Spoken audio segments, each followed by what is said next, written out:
Hello again, welcome back to Say Hello. I wanted to do a little video today about the personal things that you should take abroad with you when you move overseas.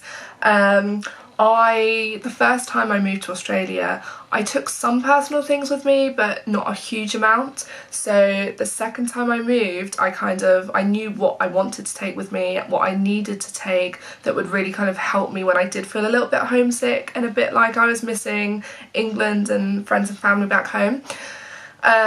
So if you're moving overseas, I hope this video helps you. And I would 100% make sure you have space in your luggage for these sorts of things.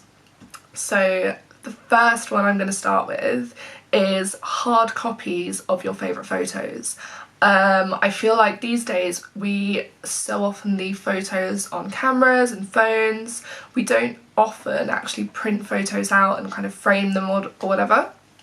And actually I found it really helped just having hard copies of some of my favourite photos that I took to Australia with me and could like actually physically look through if I was missing people, that I could put in photo frames on the walls or like on bedside table or whatever. And yeah, it just kind of really helped. And kind of it's very different looking at photos like a hard copy compared to just on your computer or on your phone.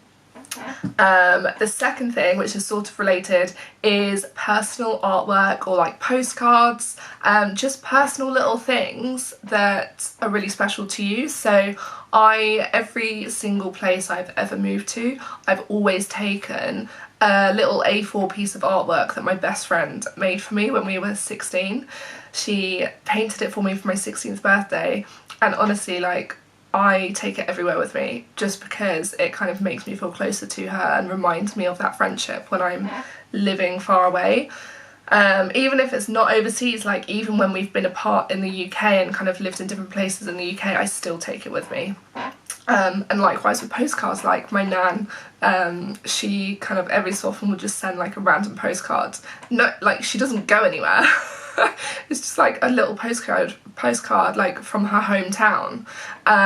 Even though I was born in that hometown and I know it very well, she'll just like send me a cute little postcard from there with a little note on it every so often. So yeah, I just like took little letters and kind of postcards from friends and family as well, and it just really helped. And then the third thing on my list is a pillowcase, and this sounds really strange, but actually I don't know, I found it really helped to have like my own pillowcase from home, and obviously because it's thin and you can fold it up small and it fits into like a bag or whatever, it doesn't take up a lot of space. But yeah, I just took my favourite pillowcase from back home, which was a brushed cotton kind of check pillowcase, and yeah, it's just like made my bed feel a little bit homey if I was kind of missing home a bit. And then yeah, kind of talking about like comfort items and like things from back home, when I moved to Australia I did not take a dressing gown with me, and then in Sydney it was winter and it was so cold, like honestly I was freezing, I was constantly like in huge jumpers. So my mum posted my dressing gown to me, and honestly the day that I opened this dressing gown I was like, oh my god, it was the biggest relief.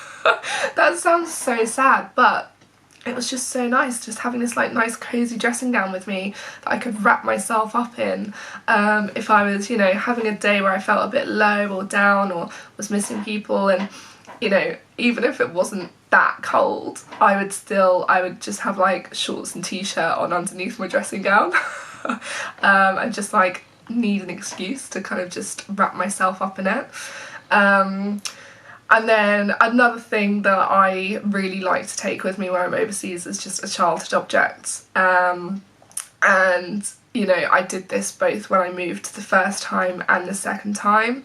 And so I just take like a stuffed animal with me, but my housemate in Sydney, he always kind of builds Lego when he's stressed, and then a work colleague of mine like had a stuffed bear. It could be like a family board game, like something that gets people together, it could be anything, just something that like reminds you of your childhood and kind of makes you feel a bit happy and kind of less alone, even if it is a stuffed animal, you know? nothing to be ashamed of. I took a stuffed Eeyore with me from Winnie the Pooh. Had a little cuddle every so often when I needed a cuddle. It was great. Yeah, highly recommend it. And then, yeah, as well as that, I would also highly recommend taking your favourite book. Now, obviously books are heavy, bulky objects. You're not going to want to take a whole library with you. You don't want to take all your books with you. But definitely take your one favourite book that you can read over and over again, that kind of makes you feel comforted and at peace. For me, it's actually an Australian book called Cloud Street by Tim Winton. It's been my favourite book since I was 16. I take it everywhere with me. I destroyed the first copy, so I'm now on my second copy, because the first copy I kept taking it to the beach, then it got all wet and sandy, and then it started falling apart. So now I'm on my second copy. But yeah, like obviously you can buy books when you're there, but just take your favourite book from home and keep it with you. Obviously nothing valuable. Don't take like a valuable book, like an heirloom or something like that, like a first edition. But yeah, just bog standard favourite book, pack it, promise you won't regret it at all. But yeah, and then also like just going back to the postcards thing, if you have any letters or postcards that mean a lot to you, either take photos of them so you've got them on your phone so you can reread them if you want to, or take the hard copies with you if you're kind of not as afraid of losing them. And yeah, I just find that those things just helped me a lot when moving overseas, and kind of starting a new life, albeit temporarily, in a kind of sort of different country. I guess for me it wasn't really a different country, but it was a new city. So yeah, I hope that has helped. If it has, even if it hasn't, please give me a like, subscribe, and I will have much more content very soon for you. Bye!